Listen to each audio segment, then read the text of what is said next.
За сайн байцгаана уу? Та бүхэнд энэ өдрийн мэнд хүргэе. Жуделожи подкастын минь 71 дахь дугаар үгээр эхлэхэд бэлэн болсон байна. Энэ удаагийн дугаарыг Мига болон Марланаар хөтлөн явуулж байна. За манай Марла та бүхэнд орон сууцны метр квадрат дутуу байсан тохиолдолд ер нь дараад нь энэ талаар мэдсэн тохиолдолд те зөрүү мөнгөө гаргуулж авах ер нь боломжтой юу үгүй юу гэдэг талаар иймэрхүү асуудлаар гарсан шүүхийн шийдвэрийг та бүхэн танилцуулахаар бэлтгэсэн байна. Тийм яг нөгөө энэ маргааны сонгож авсан шалтгаан нь ер нь нөгөө худалдаа авах гэрээний эд байдлын буюу үе төрөнгийн доголдолтой холбоотой гэж бодож энийг сонгож авсан. За эсвэл нөгөө нэг 2025 оны хуулийн мэргэжлийн шалгалтын иргэний эрх зүйн бодлогын эд төрөнгийн доголдолтой холбоотой тэнэзүүдийг шаардах хэрэгтэй холбоотой ийм маргааны шийдвэрсэн байсан.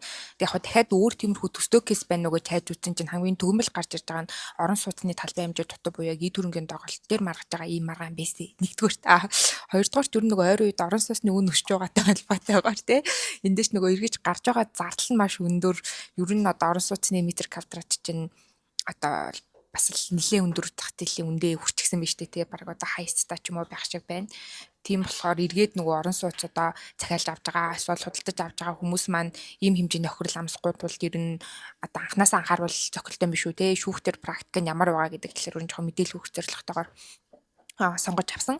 За тэгээд миний сонгож авсан кейс бол 2024 онд анхан давхар шийдвэрлэгдэж дууссан. За тэгээд улсын дэд хүүхдүүд би гомдол хайж үзсэн ч юм бол байхгүй байх шиг байна лээ. Тэг яг хөө энийг ягаад давхын шийдвэр сонгож авсан бэ гэх юм бол ер нь хамгийн сүүлд үүнтэй одоо орон сууцны талбай хэмжээ дутуутай явсан кейс гэдэг юм бол яг энэ 24 оны энэ маргаан гарч ирээдсэн. Тэнгүүд өмнөх одоо улсын дэд хүүхдийн тогтоол гээд тайнгууд дандаа 2018 19 оны бас нэг 4 5 жилийн өмнөх кейсүүд бол гарч ирээд байгаа байхгүй юу. Тийм болохоор ер нь хамгийн сүүлийн үе шийдвэрлэгдэж байгаа кейс одоо хууль хэрэглээ ямар байгаа юм бол доо гэж бодоод энэ бол маргааныг сонгож авсан байгаа. За тэгэхээр ер нь энэ маргааныг ярьчаад би бас 18 онд явсан ер нь хоёр улсын дэд хүүхдийн одоо ялгаатай ижил үйл баримттай гэхдээ ер нь жоохон ялгаатай одоо нөхцөл байдал гэрээнээс үүдсэн тий тэдгээртэй холбоотой тайлбаруудыг нас товч хүргэе гэж бодож бэлтгэсэн байгаа. За тэгэхээр ер нь кейс рүүгээ оръё. За хэмжлэгч нь бол иргэн ИС гэдэг хүн байгаа. За хариуцагч нь бол мэдээж барилгын ийм компанисэн. За хэдүүлээ нэг нь К компани гэдээ явуучих. За хэмжлэлийн шаардлага нь бол орон сууцны талбайн дөрөвөнд бол 23 сая 218 мянган төгрөг гаргуулах ийм хэмжлэлийн шаардлагатай ийм иргэний эрэг бол байна. За иргэний эргийн анхаашны шүүхийн шийдвэр нь бол 2024 оны 1 сард бол гарсан. За тэгээд давтаалгачны шүүхүүрэл нь бол 24 оны 4 сард гарсан. За ийм 24 он шийдвэрлэгч тусан ийм маргаан. За түрүүн хэлсэнчлэн улсын дэд хүүхдийн одоо гомдол гаргасан сигнал би хагаад орлоогүй тэгэхээр гаргаагүй юм байна гэж би бол хувьдаа дүгнсэн байгаа. За гэтээ яг ярианы хувьцаа тэрвээ гарсан байж болохыг та нар мэдээлэлс нааш өгөөрэй гэж хэлээ. За тэгэхээр үйл баримт руугаа оръё. За талууд 2022 оны 3 дугаар сарын 2-ны өдөр орон сууц захиалгын гэрээ гэж бол байгуулад зөвүүнээр бол гүйцэтгэгч К компани нь бол одоо холбогдох дүүрэгт одоо нэг байршил байгаа шүү дээ тийм мэдээж тэр байршных нь одоо аль бисны хаяг байгаа. Тэр хаягдах 3 дугаар ээлжийн баринд нь 80 тот тэнгуүтэй 80 м квадрат тийм 3 өрөө орон сууцыг за тэгээд 943 м квадрат талбайн автомашины зогсоолын хамт ер нь 2024 оны 4-р улиралд багтаан барьс гүйцэтгэж хүлээлгэж өгөхөөр за харин захиалагч буюу нөгөө хэмжлэгч маань болохоор 416 сая төгрөгийг одоо хариу төлбөрт нь төлөхөөр ингэж тус тохиролцсон юм байлээ. За үүнийг нь бол орон сууцны метр квадрат тутмын үнийг 4 сая 700 мянган төгрөгөөр тооцоод за тэгээд 80 м квадрат орон сууцны үн нь 376 сая төгрөг. За автомашины зогсоол үн болохоор 40 сая төгрөг гэдэг нийт 416 сая төгрөг ингэж төлөхөөр бол тохиролцсон гэсэн үг. За хэмжлэгч бол гэрээн засан төлбөрөө ер нь бол яг үйл баримт нарах юм бол 3% аж төлсөн мэт юм билээ. Гэхдээ ер нь 2022 онд бол төлөө дуусчихсан. За орон сууцыг бол 2023 оны 20 дугаар сарын 15-ны өдөр хүлээж авсан. За тэгээд 23 оны 3 дугаар сарын 29-ны өдөр өмчлөх хэргийн улсын бүртгэл нь бол юм бүртгэгдсэн юм билээ. Ер нь л яг нөгөө гэрээн дээр бол 24 оны 4-р улиралд одоо багтаана гэсэн боловч ер нь хүлээж авах процесс нь 2 улирлын дараа буюу 23 оны 2 дугаар улиралд болсон. За гэхдээ энэ дээр бол яг талууд нь их бол маргаагүй. Одоо хугацаа хошоосон үн нь бол бас алтан малтан гэдэг юм бол энэ маргаанууд бол яригдаагүй гэсэн үг. За тэгээ хүлээж авах үедээ хэмжлэгч бол энэ холбогдох одоо нарийн мэргэжлийн компани буюу ИС гэдэг юм тусгай хэмжилтийн компаниар талбайг хэмжүүлсэн чинь орон сууцны барилгаанд доторх сууцны талбай тоотох МНС 6055 биш 6058 тэгээд 2000 гэдэг стандартын дагуу хийлгэсэн чинь талбай нь бол 75/100.06 буюу нөгөө 80 м квадрат гэж уулан захиалсан чинь баг ингээд 5 гаруй метр квадратаар ингээд тутчихсан гэж бол одоо нөхцөл байдал тогтоогдсон. За тэгээд тийм учраас ер нь л хэмжлэг гаргасан. За ер нь хэрэг энийг шийдвэрлэх ажиллагааныхаа явцад агаашны шүүхтэр шинжээч томилоод дахиж одоо метр квадрат нь бол хэмжүүлсэн билээ. Тэнгүүд яг энэ саяны нөгөө хэмжлэгчийн хэмжүүлээд байгаа компани хэмжсэн олон улс биш одоо Монгол улс дэх явж байгаа стандарт буюу энэ 6058 2000-аас стандартаар нь яг адилхан хэмжиж үзсэн чинь 7594 гэдэг метр квадрат бол тогтогдсон билээ. Тэгэхээр ер нь бол яг анханасаа одоо тохиролцсон 80 метр квадратаас нь бол угаасаа л дутуу ийм нөхцөл байдал тогтогдсон гэсэн үг.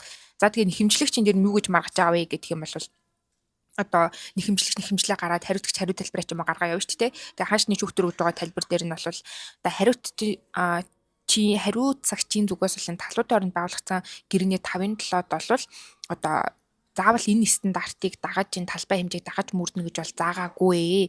Энэ нь бол иргэний хуулийн 189 дугаар зүйл заасны дагуу чөлөөт байдлын хүрээнд тохиролцсон гэж одоо ингээд тайлбарлаад байгаа. Гэхдээ хэмжлэгч юу гэж тайлбарлаад байгаа гэх юм бол иргэний хуулийн дагуу ингээд тохиролцсон гэж тайлбарлаж байгаа ч гэсэн энэ нь одоо гэрээний засгийн тохиролцоонууд чинь хуульд одоо нийцсэн буюу хуулийн дагуу байх ёстой шүү дээ. Монгол улсад бол орон сууцны талбай хэмжээгээ хүчин төгөлдөр мөрдөгдөж байгаа энэ ЭМН-с 6058 58 2009 гэдэг стандартлыг л одоо баримтлаж хэмжих учиртай. Тэгэхээр бид эдийн тохиролцооч нь ч гэсэн энэ стандартын дагуу байх ёстой гэсэн үг ээ. Зөв үүний дагуу бүхий этгээд дээр ингээ хэмжилт хэлэхэд бол чинь 494 метр квадрат дутж байна. Бараг л одоо 5 метр квадрат дутж байна те. За тийм болохоор үүний зөрүүг буюу энэ 20 сая төгрөгийг гаргуулъя гэж бол маргаад байгаа. За хариуцагчийн тайлбар бол за К гэдэг компани хувьд бол гэрээгээр хүлээс үүргээ зохиох ёсоор гүйцэтгсэн буюу орон сууцыг эсд бол өмчлөлтөн гэж шилжүүлээд өгсөн. За захиалагч эс бол одоо орон сууцны захиалгын гэрээ байгуулахдаа гэрээний нөхцөл за тэгээд энэ барилгын зураг төсөл болон орон сууцны танилцуулгатай бүрэн танилцсны үзэн дээр хүлээн зөвшөөрөөд энэ гэрээний нөхцөлийг одоо байгуулъя гэд энэ гэрээг бол байгуулж исэн. За тус гэрээний 5-7-д бол орон сууцны талбай хэмжээг орон сууцны барилгын гадна хааны дотор талаас тооцоолсон ба уг талбай хэмжээд сууцны болон сууцны бус зориулттай талбай түүний бүрдэл хэсэг орноо. Буюу одоо гэрээний номер 2 тоот одоо хавсралт зурагт үзүүлсэн орон сууцны талбай хэмжээг хүлээн зөвшөөрч гар үсэг зурсан гэж бол хэлж байгаа юм. За тэгээд энэ ер нь яг талбай хэмжээнд юу н орсон бэ гэсэн чинь жишээлбэл яг одоо байрны дотор нагаа тэр одоо өрөөнүүдийг тусгаарлаж байгаа тэр ханууд нь хүртэл ерөнхийдөө метр квадрат дотор ороо авчихсан учраас 80 метр квадрат гэдэг байгаа юм билээ л те. Тэнгүүд нөгөө стандарт нь болвол тэр хэсгийг яг оруулахгүйтэй ашиглаж болох хэмжээгээр нь тооцдог ч юм уу. Яг одоо байрны одоо галтгооны өнцгөөс би өнцөг ч юм уу гэж л тооцдог тийм стандарт юм шиг байгаа. Тийм болохоор ингээ зөрүү гараад байгаа. Бидэд гэрээний 5-7-д бол яг энэ зураг төсөлтөөр байгаа хэмжээгээр гэж тохирсон. За тийм болохоор энэ бол иргэний хуулийн 189-ийн 1 засны дагуу гэрээний чөлөөт байдлын зарчмын дагуу бид нар заавал энэ стандартыг дагаж мөрдөггүй гэд гэрээндээ тохирсон учраас бид нар бол энэ шаардлагыг хүлээн зөвшөөрөхгүй гэж бол маргаж байгаа гэсэн үг юм аа. За тэгээд анхаашны шүүхийн шийдвэр рүү оръё. За анхаашны шүүхийн шийдвэр бол хэмжлийн шаардлага бүхэлд нь хэрэгсэхгүй болгосон одоо шийдвэрлсэн.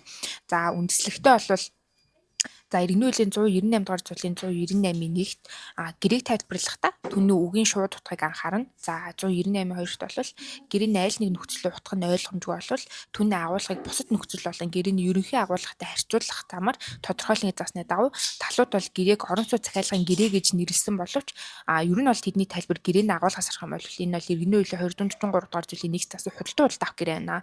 Тэгэхээр бид нэр энэ одоо гэрээний харилцааг тайлбарлахдаа энэ худалдаа авах гэрээний зохицуултыг хэрэглэнэ гэж бол иргэний шүүлд үзэж байгаа иргэний шүүх. Анхаашны шүүх.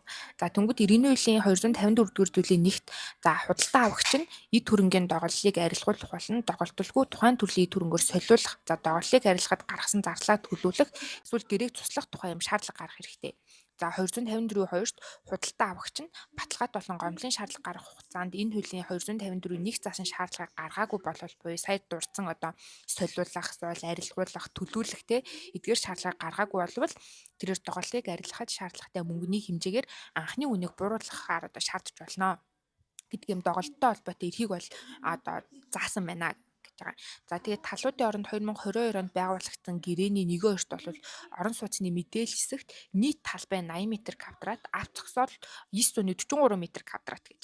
За 1/2-т нь бол орон сууцны үнэ нь нийтдээ 428 сая төгрөг байхаас хөнгөлөлт урамшуул бол 12 сая төгрөгийг хасаад нийт одоо 416 сая төгрөг гэж одоо гэрээний үнэг бол заасан байна. За энэ нь болоос нөгөө захиалагч мань төлчөөд байгаа шүү дээ. За тэнгууд талуудын оронд байгуулагдсан энэ гэрээний энэ 1/2 буюу 1/2 заасан одоо нийт талбай хэмжээ 2/1 заасан нийт үнийг ингээ харах юм бол нөгөө нийт метр квадратын талбайн үнийг гэрээнд бол яг ингэж тусгайлан зааж өгөөгүй байна гэж шүүх тайлбарлаж байгаа. Тэгээд 1 метр квадрат нь тэдэн төгрөг болохоор 80 метр квадрат байрны үнэ нь одоо 300 сая төгрөг шүү. Одоо яг гаражны үнэ нь тэдэн төгрөг шүү гэж бичээгүй. Нийт Зүгээр зүгээр нийт үнээр нь энэ байрны нийт үн бол тэдэн төгрөг байна гэдэг байдлаар гэдгээр тогтсон. бол тохирчихсан энэ дээр биччихсэн. Тийм ээ, тий. Гэхдээ уулынхаа талбай хэмжээ бол 80 метр квадрат зогсоол нь 493 гэдээ бол биччихээд байгаа. За тэнгуү дагаашны шүүх энийг юу гэж үзэж байгаа гэхээр хэмжлэгч нь бол орон сууцны талбай 1 метр квадратыг 4,700,000 төгрөг гэж одоо тохиролцсныг үндэслээд энэ 498 метр квадратын зөрүүг хэмжилсэн хэмжлийн шаардлагын үндэслэлээ яг үндэ бол ингээд нотолж чадахгүй байна гэдэг байгаа байхгүй юу.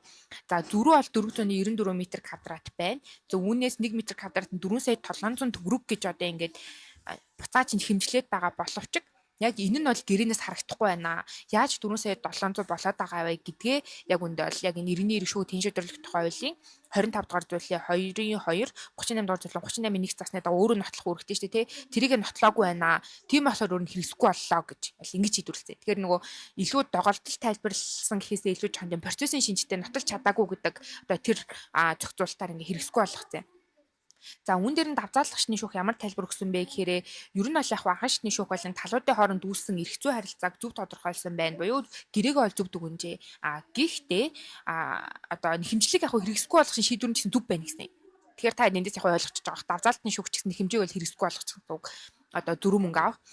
Гэхдээ энэ талуудын маргааны зүйл болсон эд хөрөнгийн доголлын талаарх дүгнэлтийг бол залруулах шаардлагатай. Гэт эд хөрөнгийн доголлолтой холбоотой хэсгийг нь бол давзаалтын шүүх бол залруулж байгаамаа. За сая дурдсанчлан давзаалтны шүүх бол энэ талуудын оронд байгуулагдсан гэрээ нь бол иргэний үеийн 243 дугаар зүйлийн нэгт заасан худалдан улаах гэрээ бол мөн байна.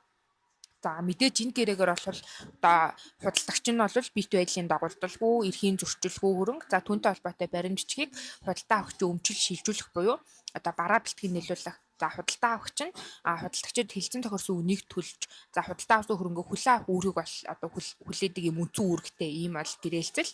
За энэхүү гэрээгээр хариуцагч орон сууцыг шилжүүлсэн. За хэмжлэгч нь бол одоо гэрээний үнийг төлсөн. За талууд энэ дээр бол маргаагүй тий. Гэхдээ яг гэрээний заснаас дутуу хэмжээтэй орон сууц шилжүүлсэн хэсэг хэрэг л одоо асуудал болж байгаа.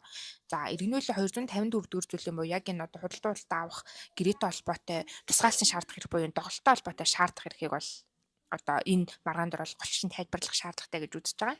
За эд хөрөнгийн доголлын талаархын худалдаа авахчийн эрх үүргийг зохицуулсан энэ зохицуулалтанд юу гэж зааж авъя гэх юм бол за 251-ийн 3 зааснаас бусад тохиолдолд худалдагч нь гэрээнд заасан тоо хэмжээнээс дутуу эд хөрөнгө илгээсэн бол худалдаа авахч нь одоо уг эд хөрөнгийг хүлээн авахаас татгалзах хэрэгтэй. За тэгээд 254-ийн 4-т худалдаа авахчийн энэ хуулийн 254-ийн 3 заасан эд хөрөнгийг хүлээн авсан бол худалдагч нь гэрээний үнд хувь тэнцвэрлэн дутуу эд хөрөнгөний үнийг буцааж төлнө гэж бол ингээд тус заасан. За талуудын байгуулсан гэрээний 5-7-д бол нэг орон сууцны талбай хэмжээг хэрхий хэмжих зохицуулалтад оруулаад байгаа штэ тийм.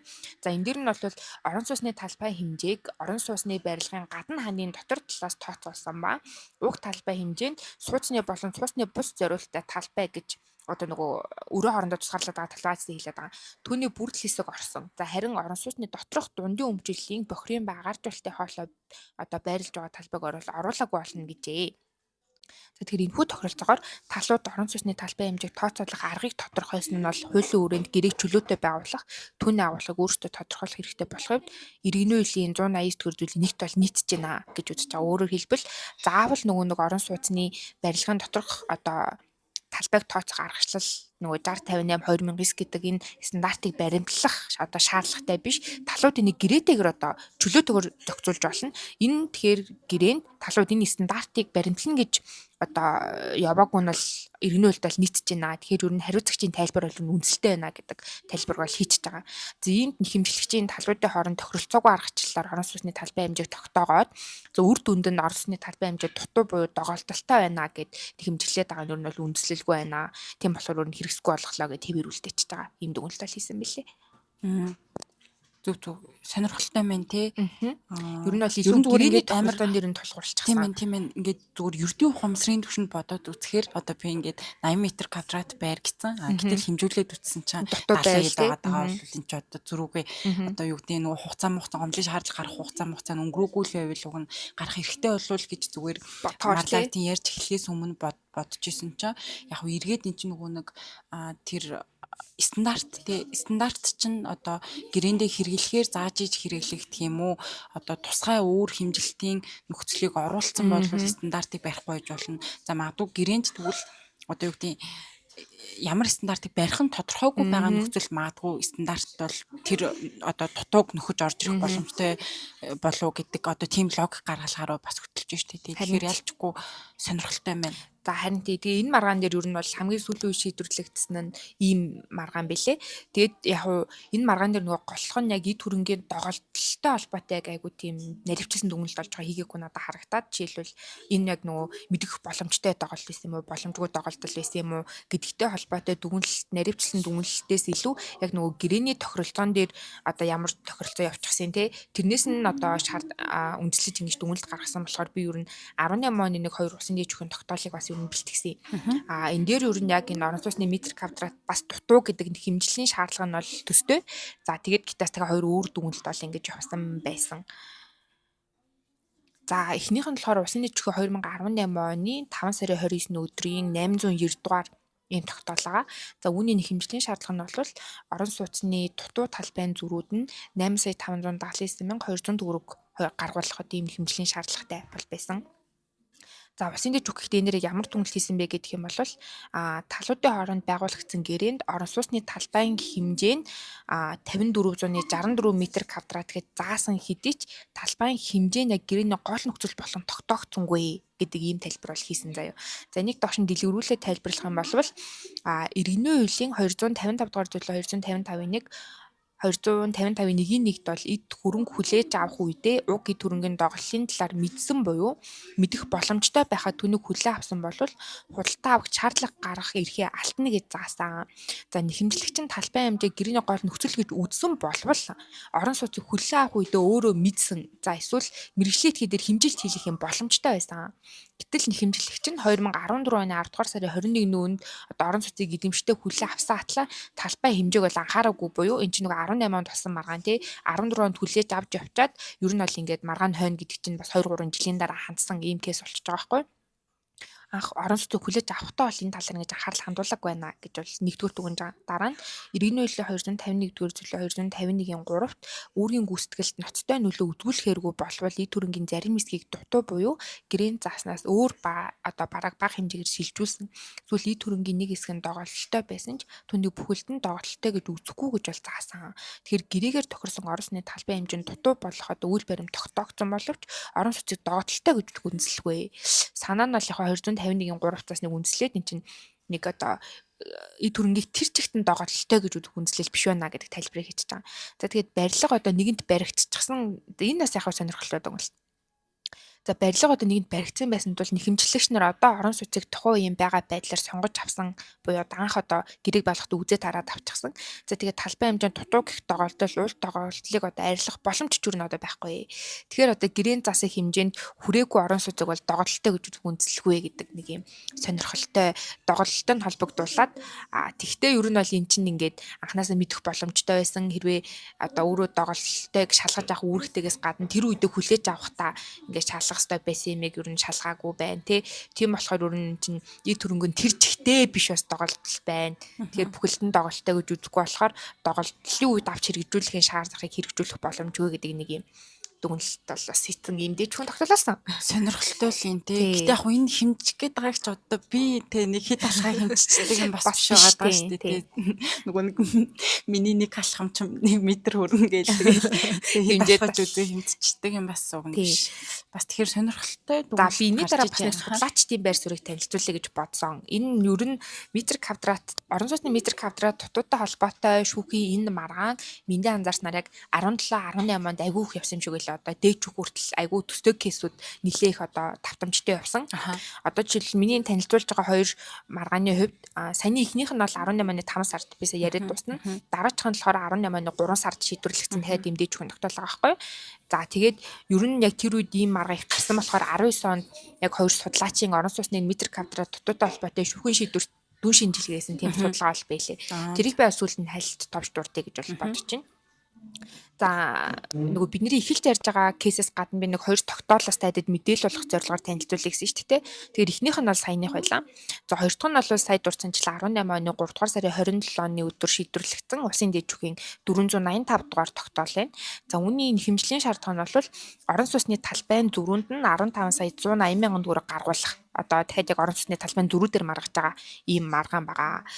За энэ дээр одоо Усын дэд жүхийн яг хийсэн дүнэлтийн товч танилцуулах юм бол ер нь талбай хэмжээ бага байсан нь бол тухайн орон сууцыг зориултын дагуу ашиглах боломжгүй болсон талаар хэмжлэгч нарын одоо ямар нэгэн тайлбар бол гаргаагүй байна. Одоо жишээлбэл орон сууцын тедэр метр квадратын дутуу улмаас би энэ орон сууцад одоо амьдрах боломжгүй юм ч юм уу те зориултын дагуу ашиглах боломжгүй байна гэдгийг тайлбар гаргаагүй. За энэхүү нөхцөл байдал тогтоогдоогүй тул орон сууцыг битвэлийн доголтой гэж үзэх нь учир дутагдaltaй гэсэн. За хоёрдугаарт за яг нэгэнд гэтээ энэ худалдаа авсан талбай хэмжээ бага байгаа нь бол худалдагчид төлөх төлбөрт нөлөөлж байна тий. Одоо метр квадратаар л үнийн төлөөд байгаа шүү дээ тий. Тиймээс нь хэмжлэгч гэрээний заснаас дутуу талбай бүхий орон сууцд шилжүүлсэн гэж үзээд илүү төсөв мөнгө буцааж авахар яг шаардлага гаргаж ийн гэж бол энэ одоо хэрэггүй хувьд бол тодорхойлсон. За тийм болохоор орон сууцны талбай хэмжээний зөрүү нь одоо яг тоо хэмжээний доголдолд хамаарах хэсгээр дүгнэлт өгж байгаа. За тэгээ юу гэсэн бэ гэхээр энэ орон сууцны талбайн хэмжээний зөрүү нь бол тоо хэмжээний доголдолд хамаарах бөгөөд энэхүү доголдолыг худалдаа авах чиг төрөнгийн хүлээн авах үед илрүүлэх боломжтой маа гэж үзэж байгаа. За өөрөөр хэлэх юм бол худалдаа авагч нь буюу одоо захиалаад байгаа нэг аваад байгаа хувь хүн нь те орон сууцны талбай хэмжээний гэрээнд заасандаа тохирч байгаа эсэг шалгаж үзний үндсэн дээр эд төрөнгийг хүлээн авах үүрэгтэй гэж байгаа. Одоо өмчлөлөө ч юм уу тий шилжүүлэхээс өмнө яг хүлээж авах үүрэгтэй. За иргэний төлөө 255 дугаар зөвлөө 255-ийн 1-ийн 1-т заснаар бол эд түрэнг хүлээж авах үедээ уг эд түрэнгийн доголлын талаар мэдсэн буюу мэдэх боломжтой байхад түүнийг хүлээн авсан худалдагч шаардах хэрэгтэй алтна гэж заасан. Тийм болохоор яг агуулганаас өмнөхтэйгөө ер нь бас жоохон төстэй гэх юм уу. Энд чинь одоо мэдэх боломжтой байсан доголдол байна. Тэгээ хүлээж авах үедээ одоо энийгаа ингэж энэ эрхээ бол хэрэгжүүлээгүй энэ үүрэг гэж бас нийтлаараа тайлбарлаад байгаа. Тэгээ энийг хэрэгжүүлээгүй. Тийм болохоор бол энийг ингээд эргээ шаардах хэрэгтэй мэдэх боломжтой байсан гэдээ алдчихж байна гэд. За тэгээд ер нь бас яг метр квадратын дутуу улмаас эн чинь нөгөө доголдолтой гэж үзэнгүүт бас зориултын дагуу ашиглаж чадахгүй байгаа мó гэхээр үгүй юм байна штэ гэдэг нэг юм дүгнэлтүүдийг бол 18 онд ер нь Усын дэд түгээмэл хийж ирсэн юм байна гэж бол анзаарсан энэ хоёр тайлбараас үзэхэд. За тэнгууд энэ дээр бол судлаачид яг үүнтэй төстэй яг хэрэгүүд дээр 2019 онд одоо юу тайлбарлаж байгаа байхгүй юу? Дүн шинжилгээ хийсэн байлээ. За энэ нь бол Монгол Улсын сургуулийн хуулийн сургуулийн ер нь бол 2 иргэний эрсдэл дахин 2 бол багш байсан. Та харах юм бол 2019 оны нээлттэй нэгэн форумын шүүхийн шийдвэрийн судалгааны эмхэтгэл 2 гэдэг ийм судалгаа нээлттэй тавигдчихсан байлээ шүү. Сонирхоод харвал бид линкийг бас оруулж тий. Юу тайлбар дээр оруулж өгтөө би. За тэгээд энэ дөр болохоор орон сууцны талбай хэмжээнээс үүдсэн зөрүү мөнгийг гаргуулах хэмжилттэй хэргийг хянан шийдвэрсэн шүүхийн шийдвэрийн дүн шинжилгээгээд ихний судалгаа бол байгаа. За энэ дээр яг би зүгээр товч саяны ярьсан агуулгатай холбогдох хэсгүүд нь бол танилцуулчих. Саяны судалгаанаар бол яг харьцуулсан судалгаа Япон, Герман гэдээ бас хийсэн байлээ. За тэгээд 10 гаруй ер нь бол яг шүүхийн шийдвэрийг төвөрлж аваад тэн дээрээ бол дүгнэлт хийсэн юм байлээ. Би бол гэхдээ яг саяны нөгөө дээд жүхийн дүгнэлт нь гаргаад байгаа яг нөгөө мэдэх боломжтой байсан гэж одоо ямар доголлыг хэлээд байгаа юм бэ гэдэг дээр судлаачид ямар байр суурьтай байгаа вэ гэдэг талаар танилцуулъя. За саяны ер нь одоо миний ярьсан өмнөх 2 кейстэй төстэй шийдвэрүүдийг 2 судлаач маань сонгож авсан юм байлээ. Ер нь чинь мэдэх боломжтой байсан байна. Тийм болохоор ингэ шаардах хэрэг алдаж байна гэдэг дээр судлаачид маань энэ үүн дээр санал нийлэх боломжгүй байна гэж ер нь шууд ороод ирж байгаа. За учир нь гэх юм бол мэдэх боломжтой гэсэн энэ нөгөө одоо нөхцөл бол яг тийм субъектив үржилсэн нөхцөлийг объектив үүрэг байдлаар тайлбарлчихсан байна гэж яриад байгаа. Өөрөөр хэлэх юм бол одоо Усын дэд жүхийн зөвлөмж бол гарсан байдаг юм байна л да.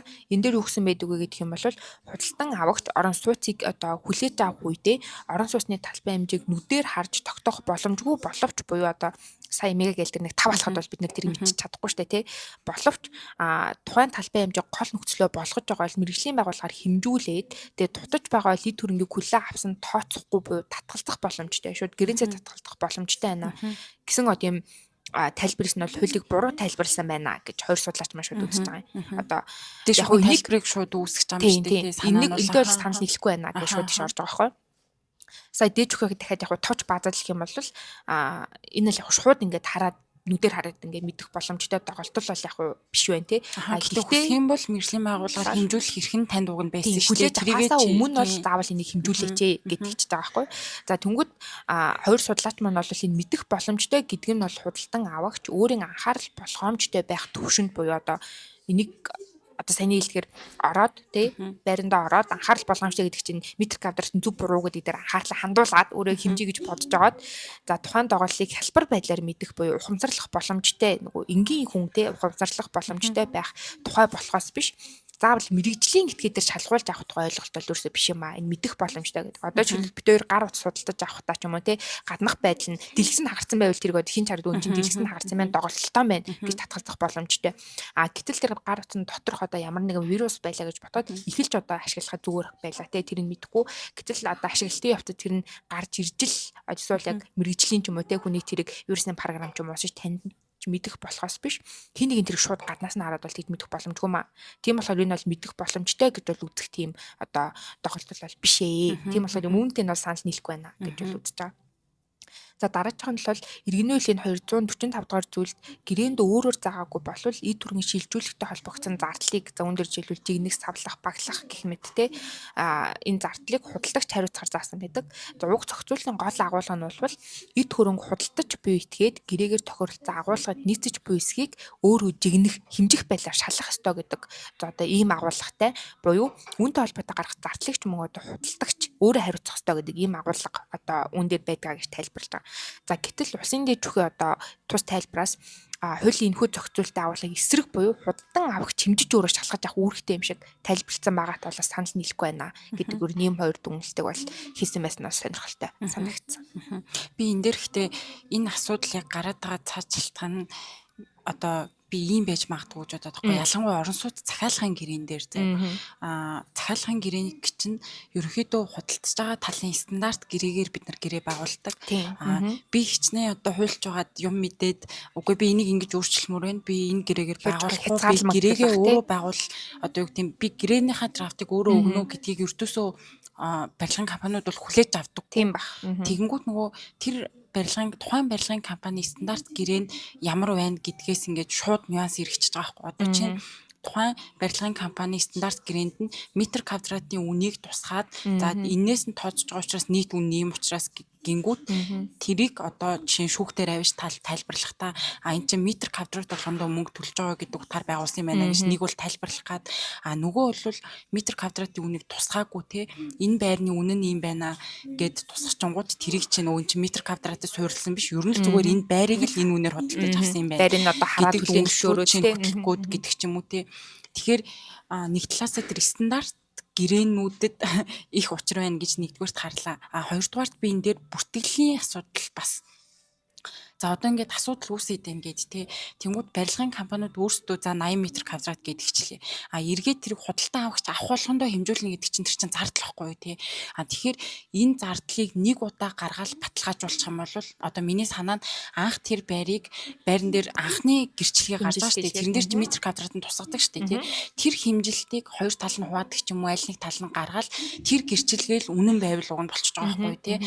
Тэгэнгүүт би яг нөгөө өнгөрсөн жил байр хайж хахад нэг ийм кейсүүд чинь гарч ирсэн заяо.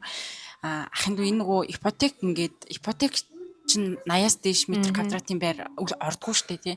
Тэнгүүд энэ яг ингээд тэрнээс болоод гэрчлэгийг нь бид нар 80-аар гаргуулсан юм аа.